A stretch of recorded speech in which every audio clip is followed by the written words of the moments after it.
నమస్తే. బీయింగ్‌ని ఎలా యూజ్ చేయాలి? వీటి యూసేజెస్‌ని మనం జేపీఎస్ ట్రైనర్స్ ఓల్డ్ లెసన్స్‌లో చూసాం. చాలా యూసేజెస్‌ని చూసాం. Okay. For example she is being good అంటే షీ ఈజ్ గుడ్ అనడానికి, షీ ఈస్ బీయింగ్ గుడ్ అనడానికి తేడా ఉంది. షీ ఈజ్ గుడ్ అంటే ఆమె ఎప్పుడూ మంచిది. She is good. She is being good అంటే ఆమె మంచిగా ఉంటుంది ఆఫ్ లేట్ ఈ మధ్య. అలాగే the building is being constructed. Building construct అవుతూ ఉంది. వీటిని మనం చూసాం. అయితే ఎప్పుడూ కూడా మనం ఇట్ బీయింగ్ అనే దాన్ని మనం టచ్ చేయలేదు. ఓకే. ఇట్ బీయింగ్‌ని ఎలా యూజ్ చేయాలి? ఏ సందర్భంలో యూజ్ చేయాలని ఇప్పుడు కొన్ని ఎగ్జాంపుల్స్‌ని చూద్దాం. It being a holiday the office was closed. It being a rainy day we decided to stay home. It being Sunday the shops are closed. It being a hot day we plan to go to the beach.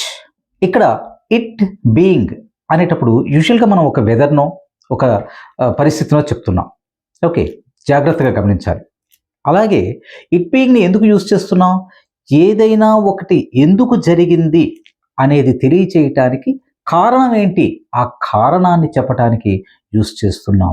It being Sunday I decided to sleep the whole day. Okay. ఇలా మనం ఒక కారణం చెప్పడానికి Sunday కావటం వలన, Sunday అయి ఉండడం వలన, బీయింగ్ కాబట్టి ఉండడం అనే మీనింగ్ వస్తుంది. సండే అయి ఉండటం వలన నేను ఈ రోజంతా నిద్రపోవాలని డిసైడ్ చేసుకున్నాను. సో కారణాన్ని చెప్పటానికి, ఒక కారణాన్ని చెప్పడానికి మనం ఇట్ బీయింగ్ అని యూజ్ చేస్తాం. ఓకే. దీన్ని బికాస్ లాగా ఇంకా చెప్పాలంటే మనకి బికాస్ లాగా అయితే బికాస్ని యూజ్ చేసే విధానం వేరు, ఇట్ బీయింగ్ యూజ్ చేసే విధానం వేరు. ఎప్పుడైనా మీకు ఇట్ బీయింగ్ అని వచ్చిందంటే కన్ఫ్యూజ్ అవ్వకండి. ఇట్ బీయింగ్ ఎందుకు యూజ్ చేస్తున్నామో ఇక్కడ అర్థం చేసుకోండి. Okay. So it being use చేస్తూ మీరు కొన్ని ఎగ్జాంపుల్స్ని తయారు చేసి మన కామెంట్స్లో పోస్ట్ చేయండి. అట్లీస్ట్ 1 సెంటెన్స్ తయారు చేసి కామెంట్స్లో పోస్ట్ చేయండి. మీకు అర్థమైందనే విషయం నాకు అర్థమవుతుంది. ఓకే. All the best.